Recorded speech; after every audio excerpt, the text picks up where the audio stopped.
welcome to another episode of Purple Insider. Matthew Coller here, and joining me inside TCO Performance Center with his crystal ball is Ben Goessling, as always, of the Minnesota Star Tribune. Congratulations on the relaunch. I've heard, by the way, that there is a deal. Do you want to promote your deal? Is there promo codes? I don't know that we have promo codes. We probably do. I think we have cheaper subscriptions for the first few months. This is the worst sales I've ever seen.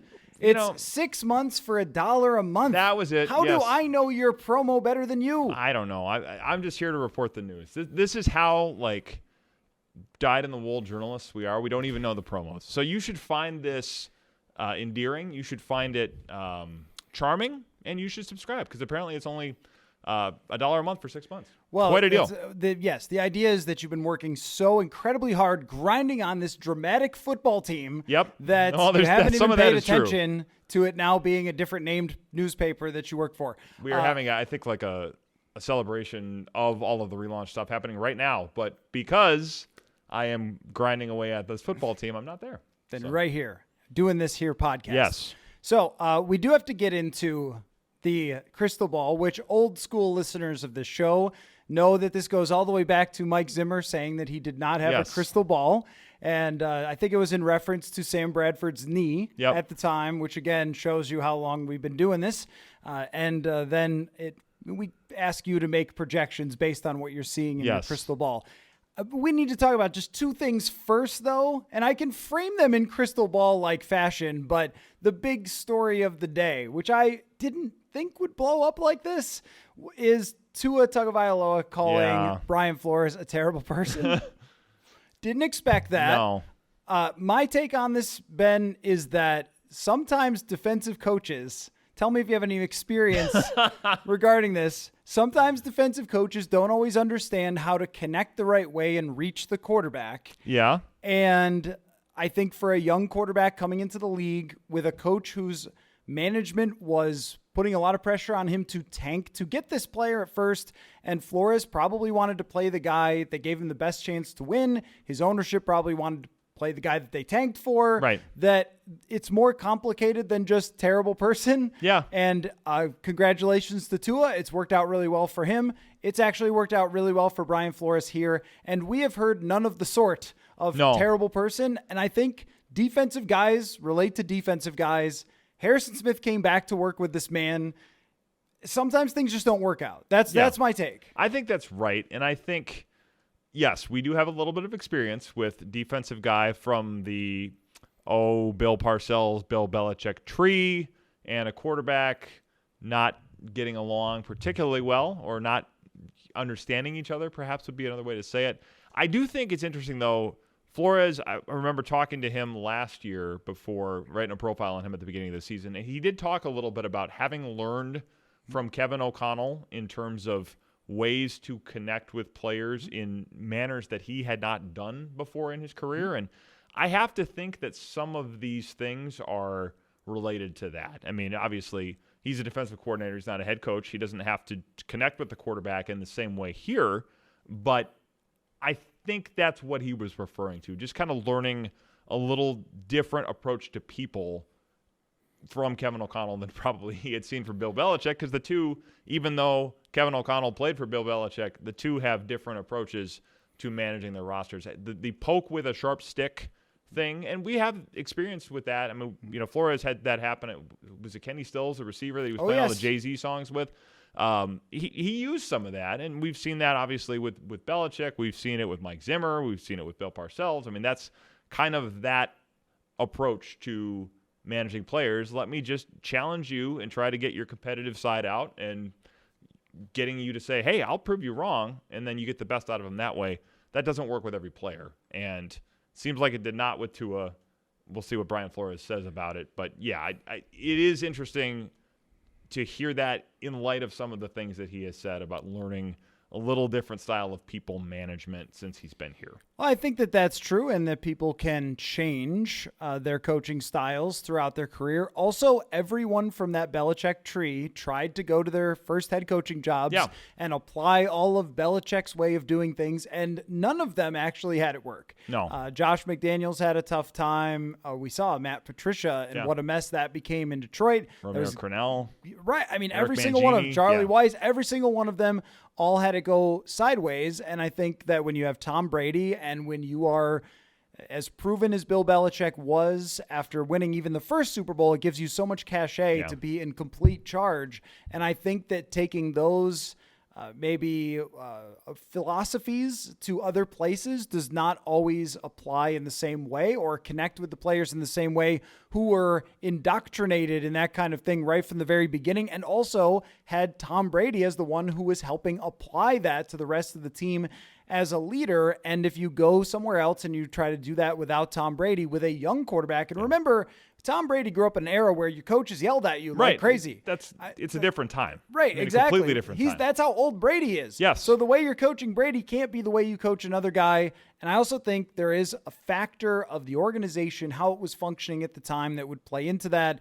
And maybe if Tua could take it back, terrible person, he would probably take it back. Because I have not heard that at all about Brian Flores here. I think it's probably just a personality conflict. And it may be a little bit generational that players from Tua's generation, quarterbacks, especially if you're an Alabama guy, came from a big program, there's probably a lot of people who have put their arm around you and said, you can do it, buddy. And look, I'm all for more positive coaching. I wish I had more growing up playing sports like these guys do now. We saw it work extremely well with J.J. McCarthy. We saw O'Connell connect extremely well with Kirk Cousins. I think it's the right way to go about it. I'm not making fun of it. I just feel like Brian Flores, where he came from, it was a different approach to what Tua had probably ever had before. Yeah, I think that's right. And some of it is the idea that I don't see the world the way that you do, ergo you are a terrible person. I mean, that's I think a little bit of a big leap to make. It may just be that I don't see the world the way that you do,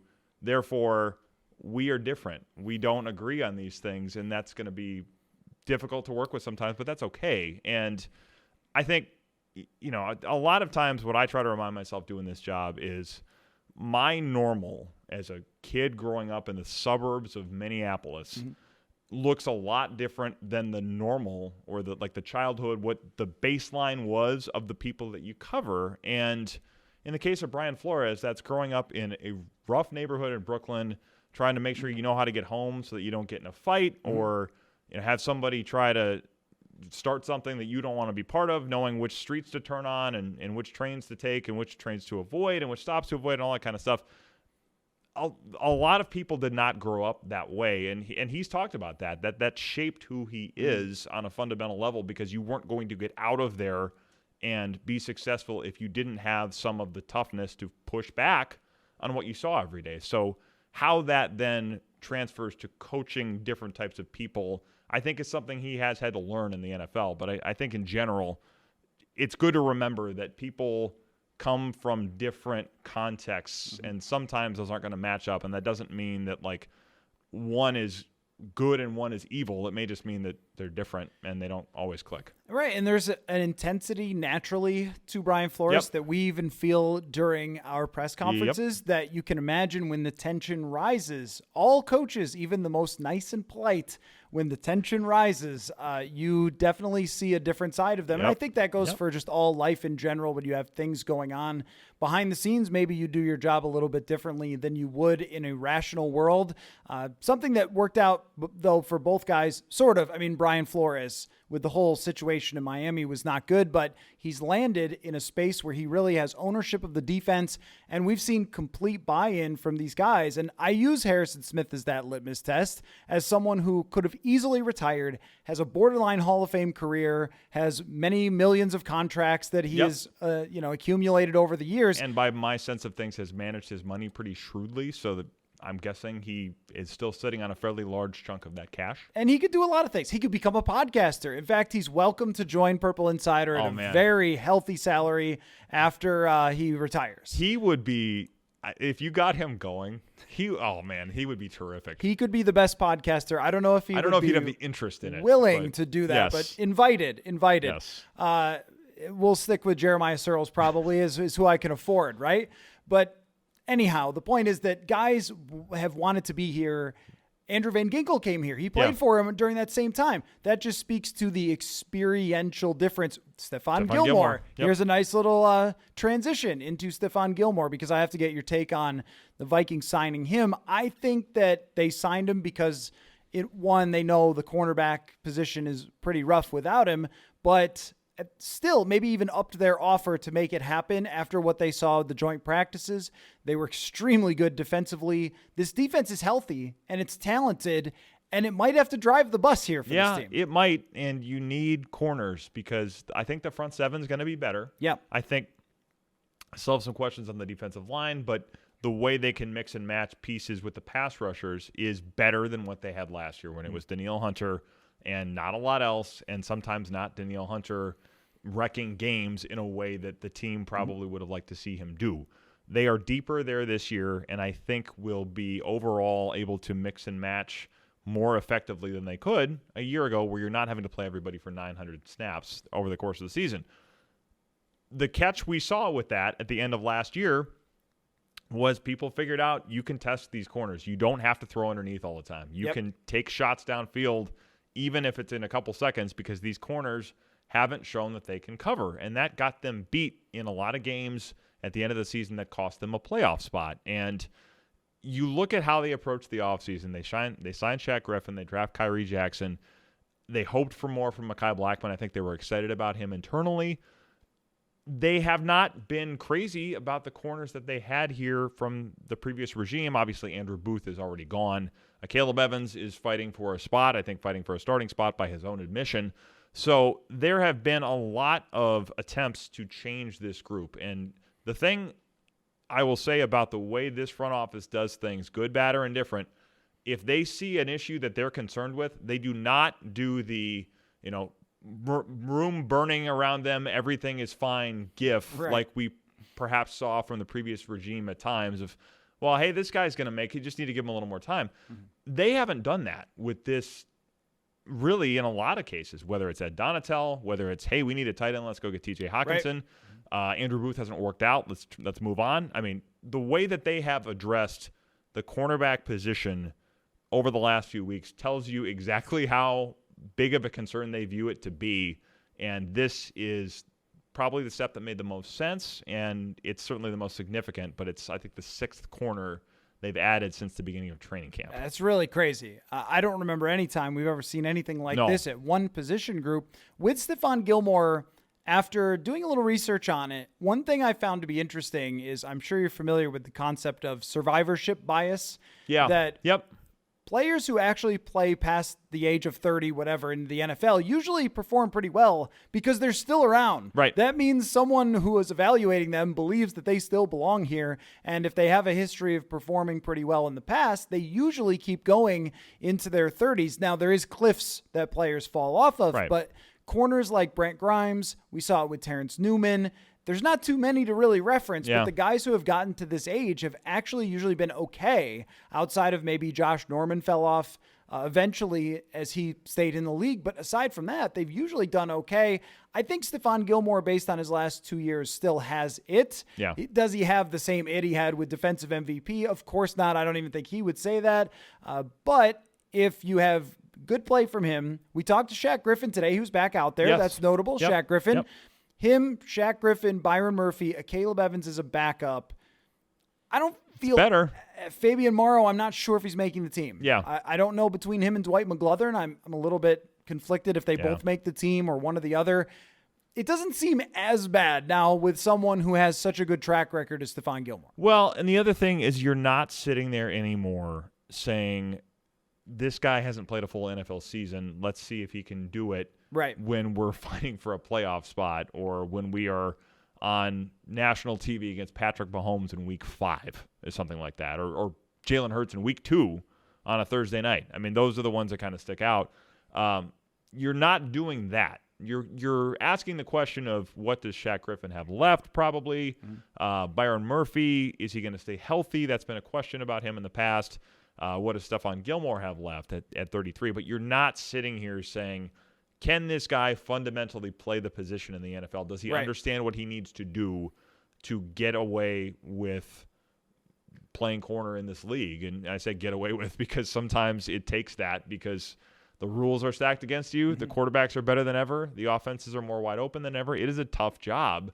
So you do have, I think, kind of like with quarterbacks, if you've made it to this point, you've not cracked the code, but you've at least shown enough to say, I understand how this position works and what you have to do to be successful at it in the NFL. Are they going to be what they were at their peak? I don't think so. But they may have to approximate that at least to some degree. And I think if you do and the pass rush is better, it's going to help because they may need it. I think the biggest thing last year for me was they just didn't make plays on the ball. Yes. The corners. Yep. We saw it from the safeties. We saw it at times from the linebackers, but not so much the corners very often. And Caleb Evans really struggled with that. And I think he struggled with that during this training camp as well. He's in the right position, can't make a play. Stephon Gilmore can make a play on the ball. Yes. He's still getting picks. He's still getting PBUs. And if you could just do that, then Flores is going to at least put you in a position to make a handful of plays, take the ball away a little, which they are going to need on this defense. So why don't we start with the crystal ball there? All right. That's what people are waiting for. The crystal ball is back. The video takes a little bit of the mystery out of it. It really does. Because then you can see that well, I won't even say it. If you're not watching on video, what do you mean? have You to can't find see it on video? It's right here. Yeah. Oh, yes. Don't you see it? Yes, it's I right do. Here in my hands. Yes. I mean, the mystery in the sense of you think it's like 10 feet tall. Oh, right. Yeah. Yeah, that's what I meant. Because of how it shows up. Yes, exactly. Right. Okay. Yes, so completely what I meant. As I hold my crystal ball right here, Yep. or really yours, so you're the only one who can read it. I want you to look into it and tell me how good this defense is going to be. So look into it, peer closely. Where does this defense end up ranking at the end of the year? Well, let's see. I got to look a little closer here. I took my glasses off because we were getting glare. So, yes, there we go. It looks like the first number is a 1. I think there's a second number. I don't think it's just 1 on its own, but it looks like the second number is like another 1. Okay. Maybe an 11. So, yeah, I think that's a reasonable prediction from the crystal ball. I mean, that's kind of about where they were last year. Then maybe they'll end up being a little bit better than that. But, yeah, that's where it looks to be to me. If they were playing in a different division, I might say top 10 or better, maybe even top 5 with the amount of talent that they have. I think that the edge rushing group is terrific. The safeties, the linebackers, the corners are now shored up to the point where I don't think it has to be a mess if they stay healthy. Yeah. And you're going to play the 49ers, CJ Stroud, Aaron Rodgers, Jordan Love, and not in this order, and Jared Goff right off the beginning of the season. Yep. And that's a very and tough. Then a Thursday night against old buddy Sean McVay right after that. But I've been sort of mentioning the start on the show, but even the whole thing, like if Will Levis becomes better, if Trevor Lawrence is good with Brian Thomas as his new rookie receiver there, and there's a lot of pressure in Jacksonville, I mean, this whole thing, if the quarterbacks stay healthy, could be a lot tougher than it was at times last year. And then we don't know what Caleb Williams is going to bring. But they're talented enough to hang around in games. I don't know if they're talented enough to get this team into the playoffs, but that's for a prediction for later because now it's going crazy. It's saying something else.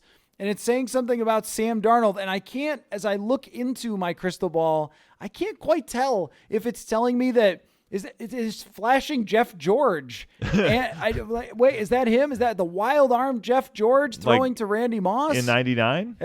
I think that's what it's trying to say, is that's what Sam Darnold is going to be. Do you see Jeff George? And now, it's blinking. It's blinking. There's Gus Frerotte. Very angry. Gus Frerotte showing up in 2008 and taking them to the playoffs, and then them not using him and having Tavares Jackson lose. Start the playoff game. That's not what it's showing. It's just showing Gus.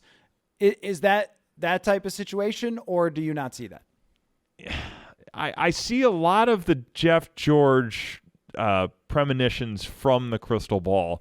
The Jeff George premonitions can mean a lot of things in terms of you're riding that roller coaster with Jeff George, where he's going to make great plays because he has a massive arm, and this is also true of Sam Darnold. Mm-hmm. And sometimes he's going to say, I have a massive arm, let's try it, and then it doesn't work.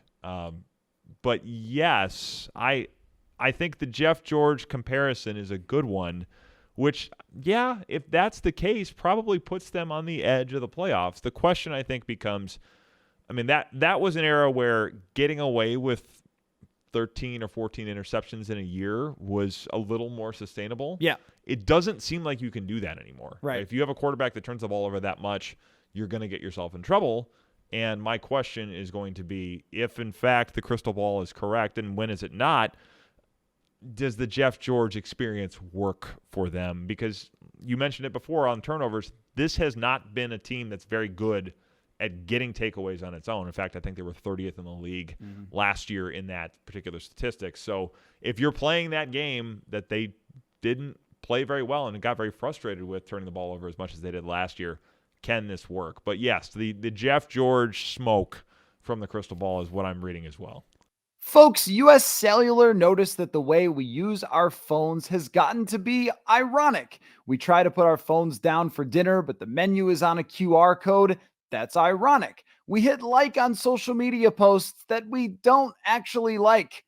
Ironic. Which is why U.S. Cellular has created Us Mode to help us reconnect with each other and use our phones less ironically. A phone company wanting people to use their phones less? Ironic. Let's find us again with Us Mode from US Cellular. Visit uscellular.com/built-for-us to get started. Okay, let me ask you a harder question regarding Sam Darnold, because I think there's really only one answer to, can he do it? And the answer is maybe. Yeah. Maybe. You'd need the crystal ball to really tell you, but maybe. Are you going to judge the head coach / QB guru on the success or failure of Sam Darnold? Let me throw this out to you. The other night, as comical as social media could be, I never laugh harder than overreactions to preseason games. Yeah. Not that anybody did that the other day about a safety getting a sack when no one blocked him. But Josh Dobbs did some crazy stuff for San Francisco. And I tweeted out, like, it's fun when it works. Yep. And all the responses were, if only KOC had done better with his offense. And look, I understand some of it. I wouldn't have had him throw 34 passes against the Bears. Yeah. That's a reasonable criticism. But I don't judge the head coach based off of a journeyman on his 5th or 6th team who just showed up here. That was never really supposed to work. Now this was someone that was handpicked by KOC. This was someone that they paid a significant amount of money to come in here and outbid the Denver Broncos to be the quarterback this year. Their plan seemed to be for him to be the quarterback.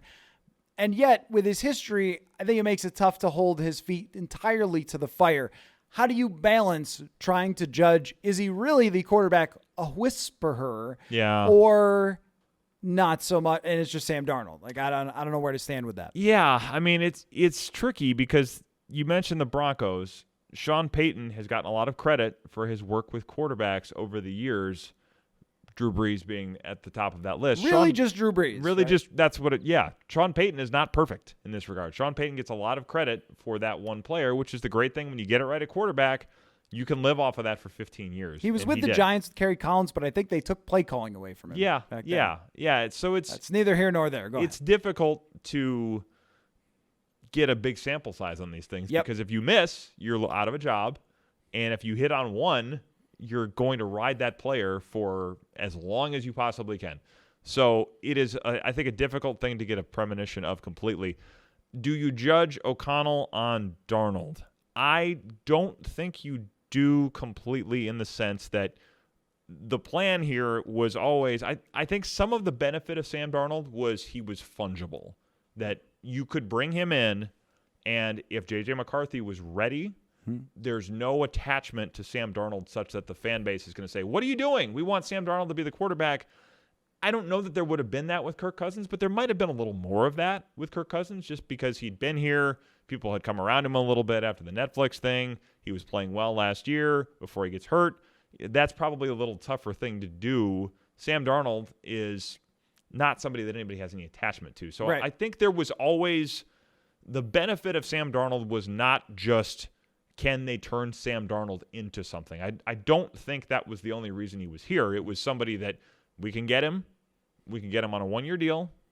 And if the rookie's ready, we can move on without any costs attached to it. So I don't know that I judge him completely on it because I don't think the plan, and he's not going to say this, but I don't think the plan was always turn Sam Darnold into, the guy that kind of resurrects his career, Rich Gannon or something. Right. He resurrects his career, and all of a sudden he's MVP level quarterback, and we're going to keep this guy for the foreseeable future. I think this is, kind of a bridge in the truest sense of the word, and now the other half of the bridge is not there for this year, so you get in a different spot there. But I think it's more complex than just saying, well, if it doesn't work with Darnold, it means he can't do it. I think what he is hoping for, and even the way he kind of talked about J.J. McCarthy last week, I thought was notable in the sense that he's saying, we found our franchise quarterback. I think some of the subtext of that is,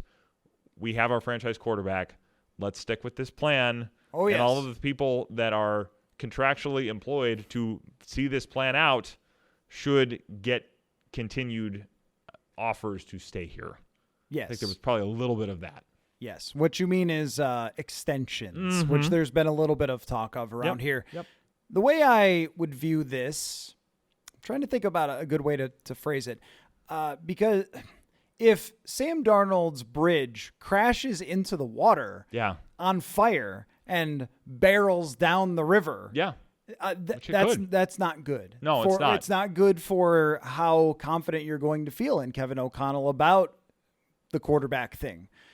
I think what we're probably going to be saying if Sam Darnold crashes and burns is that he puts too much on the quarterback. Yeah. And it's too difficult, as opposed to, I go back to what Zach Taylor did with Jake Browning. I loved it. I thought it was incredible. He was running bootlegs and screens and everything. And people said, well, look at this Jake Browning, the Vikings let going. Like, man, that guy is playing some kind of 2003 Gary Kubiak offense. It was beautiful. Well, great coaching. KOC didn't do that. And he said, well, no, actually my quarterbacks have to learn the whole system because otherwise they can't do enough. So he wasn't going to pare it down, and Josh Dobbs couldn't handle it. That did happen. And if it happens again, there's a bar for this. Yes. If they go 7-10 and Sam Darnold throws for 4,000 yards, 20 touchdowns, 16 picks, we're going to go like, okay, that actually was a better version of Sam Darnold, and we carry on.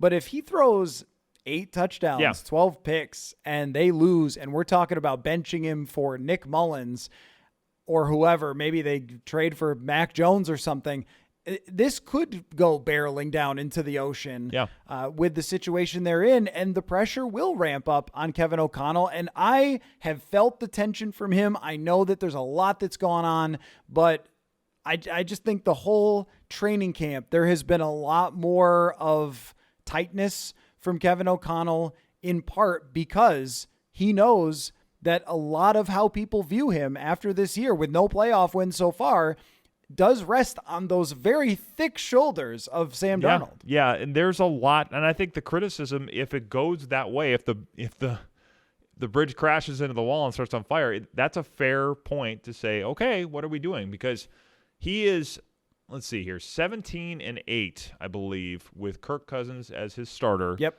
Other than that, other than the guy that he kind of built the whole thing around, they were, let's see here, 3-6 last year, and then if you went, say you win 5 games or something, then you're 8-23 or 8-18, I guess it would be, without him. So I'm tracking your math there. Yeah, I think I get what you're saying. It's with not, and without Kirk. Where are you at? Yeah, it's not a record you would stand on and say I can do this with anybody that you throw in on the spot. It's not somebody that has been in this system for however many years. It's not somebody that's played in the league for 12 years. It's not somebody I've coached before. It doesn't matter. I can go do it with this person. If it happens again this year, yes, I do think there's that point that you would say there's valid criticism of how much can you do this. I think his response would be, I wasn't planning to have to do this. Right. And you're going to see next year what J.J. McCarthy does and then make your evaluations at that point, because that's the actual plan. The problem in the NFL is you don't always just get to say, well, I know this didn't go the way that we wanted to, but just wait, next year it will. And then you're going to really see how good of a plan this is. Not everybody gets that chance. There's a lot of things that happen. Mike Zimmer did a PowerPoint presentation on it, that things you don't want, things you didn't expect to happen, things you didn't plan for, that ultimately affect how you do. And that is part of managing all of this.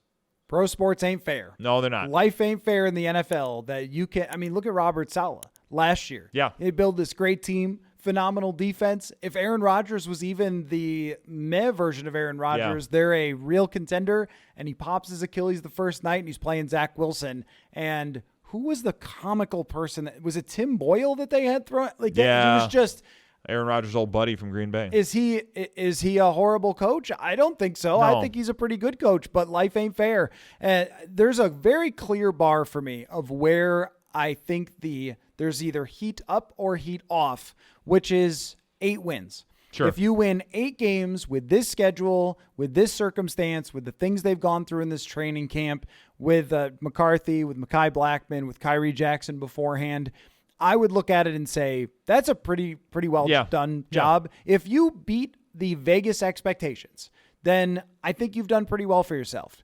If you come short of them, that's a bad season. And nobody survives a bad season. I don't mean fired. I just mean there are implications to a bad NFL season, because you could sit there right now and go, hey, you could draft a defensive tackle pretty high in 2025.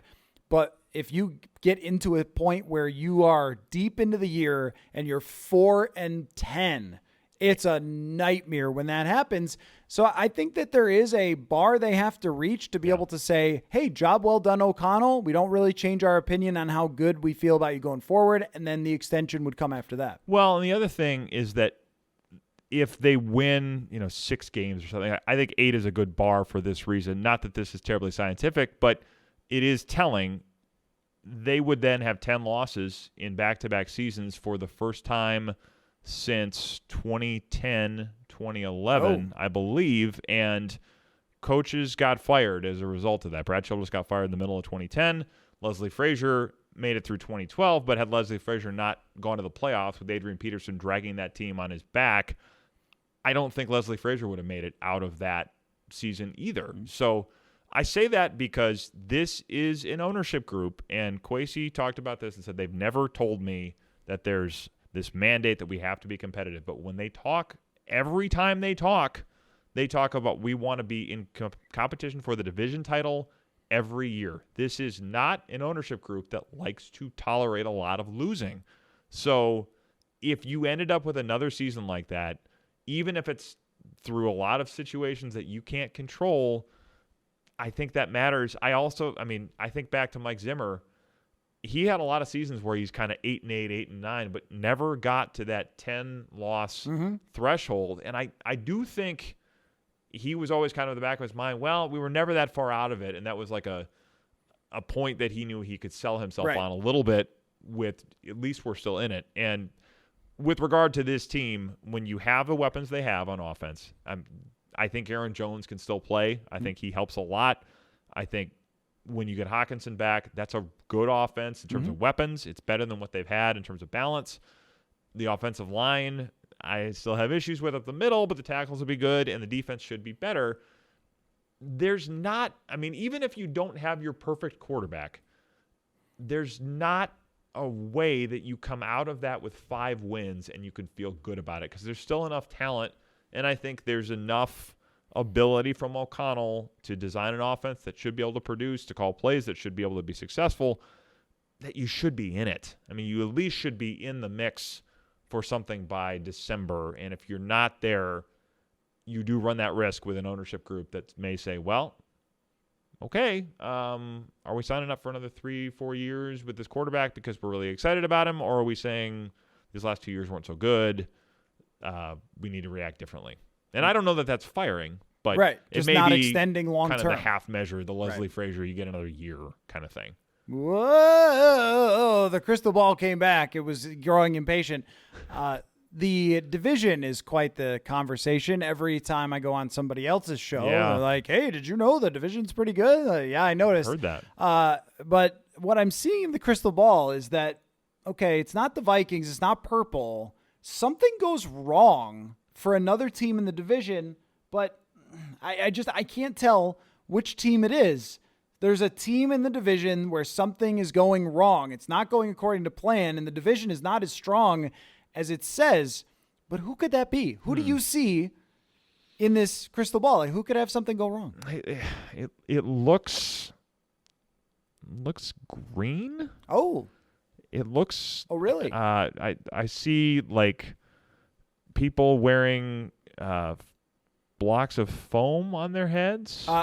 Is that cheese? It looks like it might be cheese. Yes. It looks like maybe the defense is again not holding up its end of the bargain. Interesting. And even I know there's a new coordinator. I know there's new people there. I know Xavier McKinney's there, and we're excited about that. But yeah, I think that's what I'm seeing. It's a little foggy, but yeah, it looks like might be to the east of here by about 280 miles. So the only scenario I could see something go wrong for Detroit is obviously if Jared Goff gets hurt. They are a beast of a team. Yeah, they're really good. They're deep, and they're talking about Jameson Williams there all of a sudden, and that's just getting better for them. Yep. Their defense is better now this year. That team, in the worst-case scenario, seems like a 10-win team to me. I would agree. Unless Dan Campbell goes completely insane. And has some like wild fourth down call that he's at a press conference saying, that was dumb, I shouldn't have done that. Would like never 3 happen. times. Would never happen. No.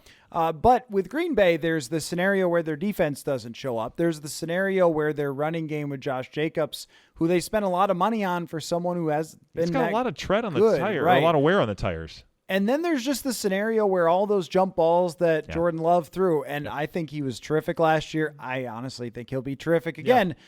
They come down in the other team's hands. And that was part of the report on him last year, especially in the first half, was that you could take the ball away from Jordan Love. And sometimes throughout NFL history, we've seen quarterbacks live and die if they're not the Darnold and the Winston, where they just are in the Mullins that are just going to turn it over, but they kind of oscillate because they take risks. That's like an Eli Manning type of thing. Happened to Green Bay before. Yeah, right. I mean, of course, the Favre.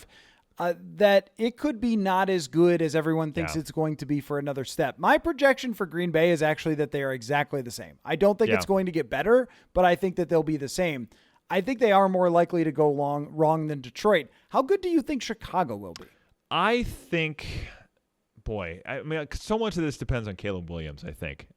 They were better last year, and I like the weapons they have a lot. I mean, I think that receiver group, and maybe it's been so long since we've seen something that looks like that, but I think the talent they have on that offense is better than what they've had in a long, long time.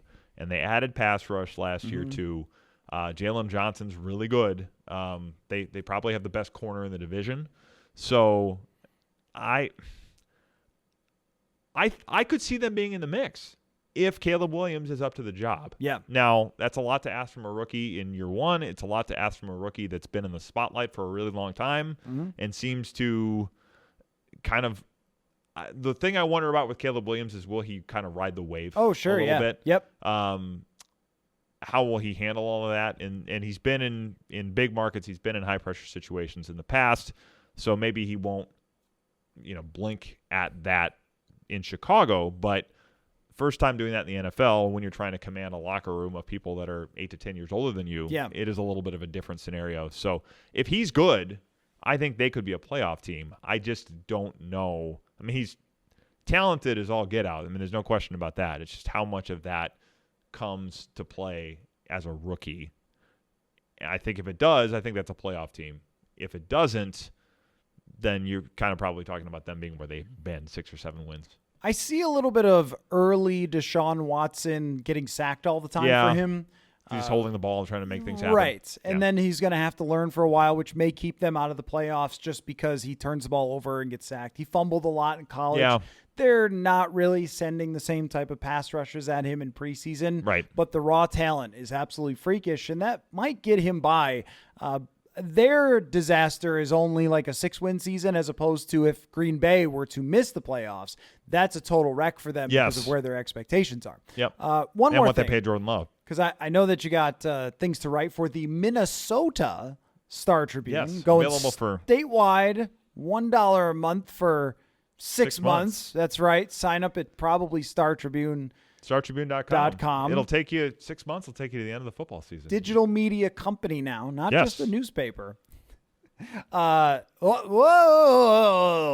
The crystal ball is popping up, and it has a question that no one really cares that much about, but maybe you're interested in. So right in front of us on my laptop, that may have been blocking the camera view this entire time, and I didn't realize it, is my 53 that I've started. All right. So I've just gotten started here, haven't finished the whole thing. Yep. And what I'm trying to determine that maybe the crystal ball can tell you is a surprise cut. Who are you seeing in the crystal ball that could be a surprise cut?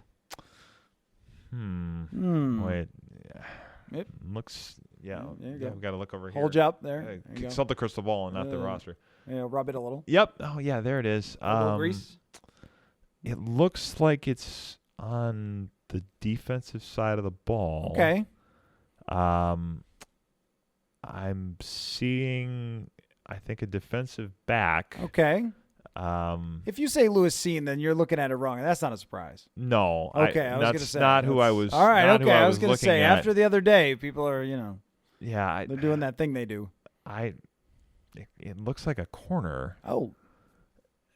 It might be a Caleb Evans. Oh, really? I don't think. That would be a surprise I might be cut. reading that wrong. It would be a big surprise. That would be a surprise. If they ended up in a spot where they felt like they have the veteran corners that they want and they don't want to roll with a guy that is still kind of figuring things out, I don't think that's terribly likely.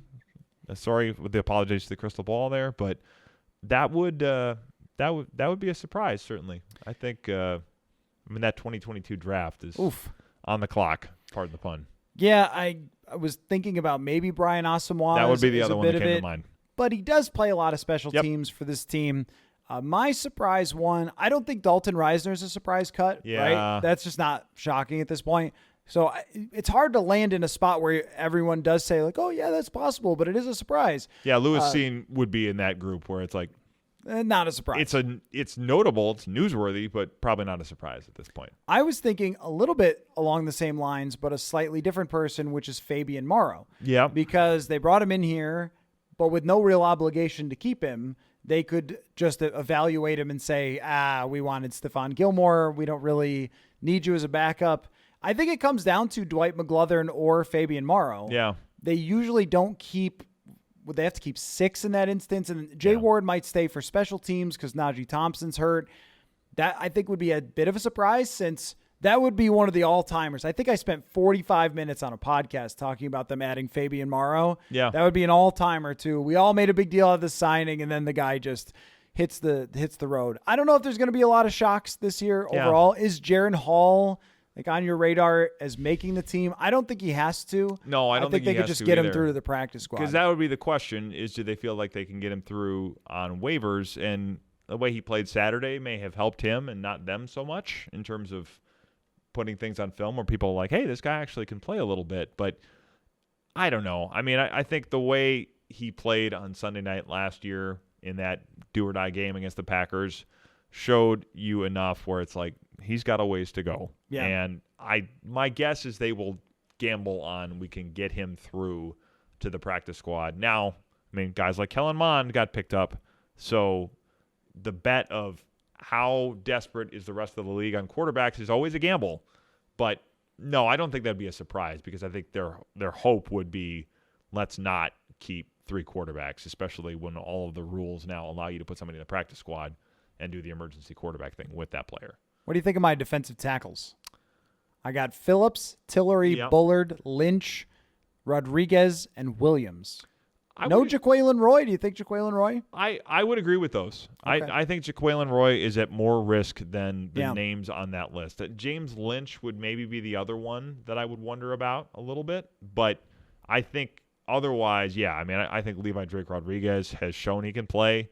He's made a lot of plays in these preseason games and in practice, too. I think Jonah Williams is here. I think Jerry Tillery's here. I think Bullard, they like Bullard a lot. And obviously Harrison Phillips is kind of at the top of that group. So Lynch would be the only other one I'd wonder about, but I think he probably makes it as well. I would tend to agree with that list as a whole. Okay, let me ask one more question. All right.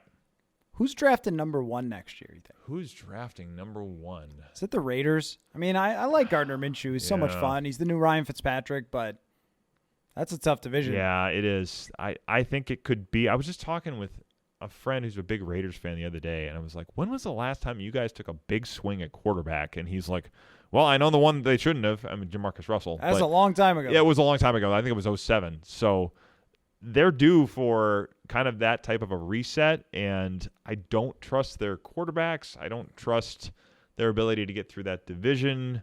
I think that's a good bet. I'm just trying to think. The Panthers, I think they'll be better. What if, because I was thinking NFC South too, but they all play each other. Right. So they're going to beat up on each other enough to win like 5 games apiece. Yeah, I guess I thought Baker could probably get you to 5 or 6. Yeah. New England makes a lot of sense here. Yeah. Even if they play Drake May, it's probably going to be a rough ride. Because their line can't protect him probably. And if Rodgers gets hurt again. Yes. Could be the Jets. Yep, I could see that too. And I tend to think even if Rodgers is healthy, I'm just not sure how that's going to work. I'm not sure that he's going to be able to put it back together and play in a way that meshes with everything else that they want to do. I mean, I think he's probably going to go around playing like, yeah, I'm Aaron Rodgers. Yeah. It's like, yeah, you're probably not Aaron Rodgers in 2014. Right. And if you do that, you might get yourself in some trouble. So I'm not very high on the Jets.